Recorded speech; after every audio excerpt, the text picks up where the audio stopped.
फिर बोलते हैं मेरे से ऑफिस में कि आपको सेक्स कितना है। मैं तो पढ़े लिखे भी नहीं है, नहीं मुझे सेक्स के बारे में मुझे कुछ पता है। मैं यहाँ मेहनत करने आए, मैं अपनी इज्जत बेचन आए, मैं इज्जत नहीं बेचूंगी, मैं रखेल नहीं बनूंगी। सबको तैयार करके लाएगी और तू मेरे पास सुलाएगी उसको। फांसी के फंदे पर लटक जाए हैं, मगर इस बंदे को दरिंदे को मैं छोड़ूंगी नहीं। और फिर जब मैं घर पे चले जाते व्हाट्सएप कॉल करके हमें टॉर्चर करो जाते। यही कही गई है कि जलीला को तैयार कर लियो, बारी बारी से सबको हमारे नीचे सोलियो। हमने मना कर दिया उसको सोने से, तो हमें वो नौकरी से ट्रांसफर कर दिए इंदिरा गांधी को। लेकिन हम गंदे काम नहीं करेंगे उसके साथ, लेकिन हम छोड़ेंगे नहीं, मर जाएंगे लेकिन मार कर छोड़ेंगे इसे। नमस्कार, मेरा नाम है आफरीन खान और आप लोगों का स्वागत है तेज तरार में। इस वक्त मैं बुराड़ी अस्पताल के बाहर मौजूद हूं। दरअसल हमारे पास एक शिकायत आई कि यहां पर जितनी भी महिलाएं काम करती हैं हाउसकीपिंग स्टाफ की, उनके साथ जो मैनेजर हैं वो कुछ अभद्र हरकतें करते हैं। अब आखिर ये पूरा मामला क्या है, इन्हीं लोगों से बातचीत करके आपको बताने की कोशिश करेंगे। हालांकि इसमें हमारी कोई भी पर्सनल राय मौजूद नहीं है। हमारे पास एक शिकायत आई थी, महिलाओं का क्या कुछ कहना है वो सुनाएंगे आपको आज की इस खबर में। क्या नाम है आपका? सुनीता। इस अस्पताल का नाम? अस्पताल का मुझे पता नहीं, मैंने पिछले महीना 14 तारीख को मैंने ज्वाइनिंग करी है, मैं नई है। क्या हुआ आपके साथ? मेरे साथ ये हुआ, मैं सिक्स फ्लोर पे मैं काम करते हूँ ओपीटी में। तो मेरे को बुलाया जाता है यहाँ, फ़ोन के द्वारा बुलाते हैं, फिर एक बंदे को भेजते हैं बुलाने के लिए। यो कह रहे सुनीता बुलाए के लाओ। जब मैं आते हैं तो मैं अपनी देवरानी को संग लेके आते हैं। फिर मेरे से सवाल करे जाते हैं कि मुझे खुश करो और अपनी नीचे के यो चीज़ नहीं बना के आनी है। गंदी लैंग्वेज में बोलते हैं कि बाल फाल नहीं बनानी है। फिर बोलते हैं मेरे से ऑफिस में कि आपको सेक्स कितना है। मैं तो पढ़े लिखे भी नहीं है, नहीं मुझे सेक्स के बारे में मुझे कुछ पता है। और ये मुझे बहुत टॉर्चर करते हैं। ये कहते हैं कि जितनी तुम्हारी ग्रुप में है उन्हें सबे तुम लेके आओ, एक एक एक एक तुम रोज़ की लेके आओ। मैं यहाँ मेहनत करने आए, मैं अपनी इज्जत बेचन आए, मैं इज्जत नहीं बेचूंगी। मैं जहाँ तक हुई है मैं वहाँ तक मैं कोर्ट में लड़ूंगी। मैं कल भी 30,000 ही गई, मैं आज भी 30,000 ही जाऊँगी। किसने कहा ये सब आपसे? राजकुमार सर ने।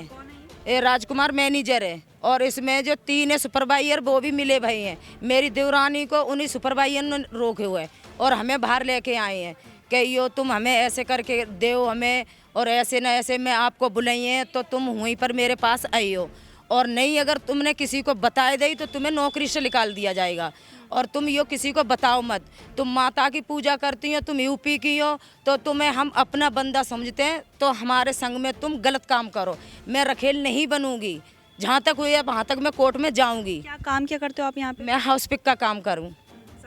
हाँ, तो हमसे ऐसी गंदी गंदी लैंग्वेज बोलते हैं। किसी से ये सब कुछ कहा गया है? हाँ, मेरी देवरानी से कही कि मेरी देवरानी पीछे खड़ी है। क्या नाम है आपका? नीलम। क्या कहा गया आपसे? मेरे साथ में मेरी जेठानी काम कर रही थी, फिर हम दोनों को बुला कर लाए नीचे। फिर मेरे जेठानी को उसने राजकुमार सर ने लेकर आए बाहर। हम आने लगे साथ में, हमें रोक दिया, बोला कि तू मत जा, तू जाएगी तुम्हारे भी हाल होंगे पूनम के तरीका। हाँ, तो हमें रोक दिया। फिर थोड़ी देर के बाद 10-15 मिनट के बाद मैं जेठानी को फ़ोन करी तो उसने फ़ोन नहीं उठाया जेठानी ने। फिर आए तो मेरी जेठानी को बाहर में बोल रहे हैं कि तू नीलम को और उसको सुनीता को और संतोष को और उसको और मिला को सबको तैयार करके लाएगी और तू मेरे पास सुलाएगी उसको। हाँ, मेरे बारे में भी बोल रहे थे।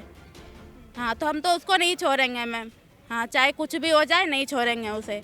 आज मर सकते हैं और मार भी सकते हैं, फांसी के फंदे पर लटक जाए हैं, मगर इस बंदे को दरिंदे को मैं छोड़ूंगी नहीं।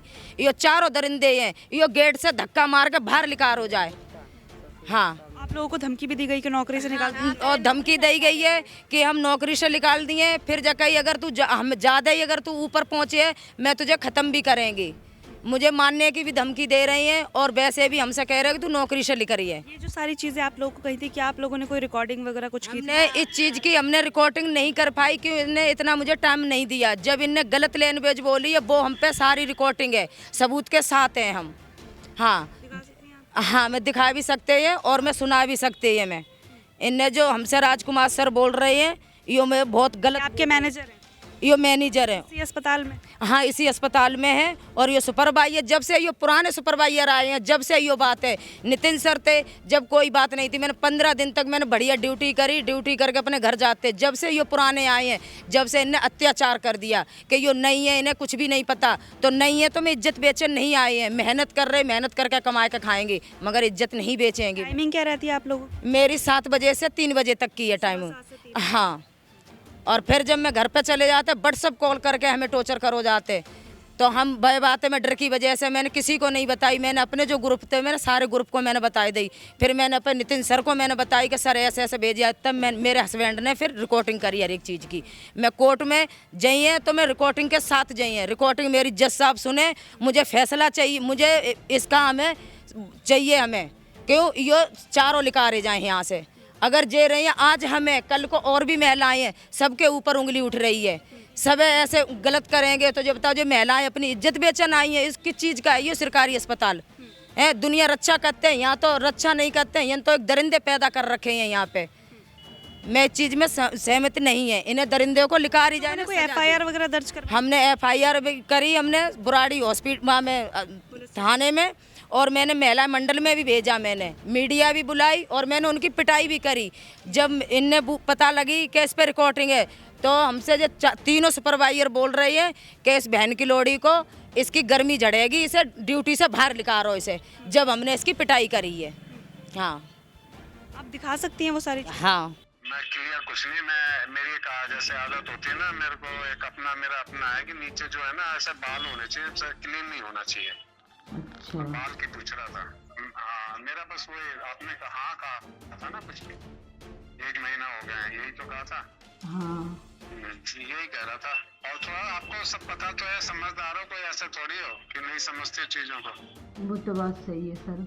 और बताओ, कोई बात है तो बोलो। नहीं, बात कोई नहीं है। आप तुम तो एकदम ऐसी कोई बात ना है। वही बात है, तो अपना जब कर लिया आपसे सब कुछ तो बोल दिया अभी, और यही अपना कराते रहना जो भी है ना आपके संगी साथी। हाँ हाँ, मेरे तो कोई टेंशन होगी नहीं। और जो भी आपके संगी साथी हैं, जो साथ में जो कोई भी होता है उससे करवाते रहना, दोस्त एज ए दोस्त बनते रहो, उसमें क्या है। आप भी यहीं पे काम करते हो? हाँ जी। आप लोगों के साथ भी कभी कुछ ऐसा हुआ? हाँ जी, हमारे साथ भी हुआ है, तभी तो हम कोर्ट में जा रहे हैं अभी 30 हजारी में। यही कही गई है कि जलीला को तैयार कर लियो, बारी बारी से सबको हमारे नीचे सोलियो। तो इसी बात पर हम जब से सुने, हम बहुत गुस्से में हैं। जब हम यहाँ काम करने आते हैं कि हम सोने आते हैं सुपरवाइज़र के पास, तो हमें कहता है जो हमारे साथ गलत काम करेगी तब यहाँ रहेगी, नहीं रहेगी तो नौकरी से निकाल दिया जाए। हमने मना कर दिया उसको सोने से, तो हमें वो नौकरी से ट्रांसफ़र कर दिए इंदिरा गांधी को। तो हमने आवाज़ उठाई, हम ADM के MD के पास जा रहे थे, तो हमें जाने नहीं दिया MD तक, और हमें बोला जे तुम्हें धक्के मार कर निकाल दूंगी बहन की लड़ी हॉस्पिटल से। तो हमने कहा तेरा बाप का हॉस्पिटल है, हम अपने काम करके खाते हैं, हम तेरे बात क्यों मानूं। तो हमें यहाँ से रेफर कर दिया गया। तो इसी बात पर हम सारे ने मिलकर मारे उसको। बताइए, हम यहाँ गंदे काम करने आते हैं कि हम नौकरी करने आते हैं? हम जो 8 घंटा बिताते हैं यहाँ, तो हम मेहनत करके खाते हैं, हम गंदे काम करने थोड़े आते हैं जो हम उसके कहना मानेंगे। अगर उसके कहना में नहीं जो चलेगा तो वो कह रहे हम नौकरी से हटा देंगे। तो हम क्यों हटे नौकरी से? हम मेहनत कर रहे हैं, लेकिन हम गंदे काम नहीं करेंगे उसके साथ।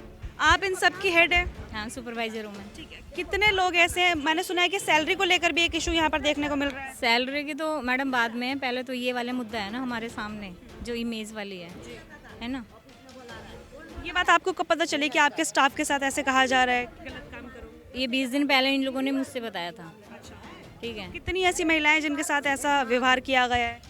5-6 में हैं औरतें। जिनसे ये सब कहा है। पहले भी तो होंगी, मगर आवाज़ किसी ने नहीं उठाया। 5-6 ने आवाज़ उठाई है ये चीज़ के लिए। तो आपने क्या एक्शन लिया? हम लोगों ने पुलिस में वो किया था, 100 नंबर पे भी किया था, पुलिस में भी किया, और कोर्ट में भी जाएंगे इस चीज़ के लिए। ठीक है। इस अस्पताल का नाम क्या है? बुराड़ी हॉस्पिटल। सरकारी अस्पताल। हाँ जी। कितने समय से काम कर रहे हैं आप लोग? मेरे 3 साल पूरे होंगे। कभी आज से पहले ऐसा कोई मामला देखा हो आपने, किस तरह से इल्जामात लगे हों किसी पर? मगर लगे हैं तो वो अंदर ही अंदर दब गए मैम, लगे तो हैं, ऐसी बात। हाँ, जो ओपन हुआ है। और कुछ कहना चाहती हैं आप इस मामले को लेकर? नहीं, मुझे तो इसकी, हमें तो बस यो है, जितने जे हैं 4, इन्हें गेट से बाहर निकाल हो जाए मैडम। अभी भी ये काम कर रहे हैं, कोई एक्शन नहीं हुआ इनके ऊपर? अभी तक कुछ भी नहीं हुआ है। आप लोगों ने कंप्लेंट तो लिखवा दी? हाँ, कंप्लेंट भी लिखवा दी। मैं 11 बजे मैं थाने से आई हूँ, बुराड़ी थाने से रात को। अब हम कोर्ट में जा रहे, कल भी हम 30 यारी कोर्ट में गए, आज भी हम 30 यारी कोर्ट में जाइए। अब मेरे बयान हुई है, उसके बाद में अब देखो का जज फैसला लेते हैं। साहब ने 3 बजे के टाइम दिया है हमारे बयान लेने के लिए। सुनीता के बयान हो गई कल, मेरा बयान रह गया है। तो हम जा रहे हैं वहीं कोर्ट में बयान देने, लेकिन हम छोड़ेंगे नहीं, मर जाएंगे लेकिन मार कर छोड़ेंगे इसे। अब मारने के धमकी दे रहा है, कह रहा है जो हमारे बयान लिख रहा है, जो हमारे गलत बता रहा है, तो हम मार देंगे जान से। तो देखते हैं हम ये कितने के जान से मारता है। हमारे 150-200 वर्कर है, ये सबका मार देगा ना, तो देखते हैं इसकी माई ने कितनी दूध पिलाया है। मुझे इंसाफ चाहिए, मुझे इंसाफ चाहिए। मैं ऐसे नहीं बैठूंगी, चाहे जहाँ तक मुझे जिस हद तक जाना पड़े ना उस हद तक चले जाए। मुझे इंसाफ नंबर है आपके पास उनका, जो मैनेजर है आपके? हाँ, राजकुमार का नंबर है मेरे पे, और व्हाट्सएप कॉल आती है हमारे पास में। वैसी कॉल आज तक नहीं इनने करी है। मैं नंबर भी नहीं दे रही थी। मुझे टोचन करोगे कि हम तुम्हें ग्रुप में जोड़ेंगे, कोई भी मैसेज हुई है आपके पास पहुंची है। मुझे नहीं पता थी, ये दरिंदा इसलिए मेरा ग्रुप में लगाए रहो कि मेरे से ये गलत बदतमीजी बोली है और मुझे इस्तेमाल करी है। मुझे नहीं पता थी। हाँ, पीछे भी यो काम हो चुके हैं। पहले भी यो जो सुपरवाइजर है यो पहले भी जेल रह के आए हैं, और जब फिर दरिंदे बुलाई गई हैं।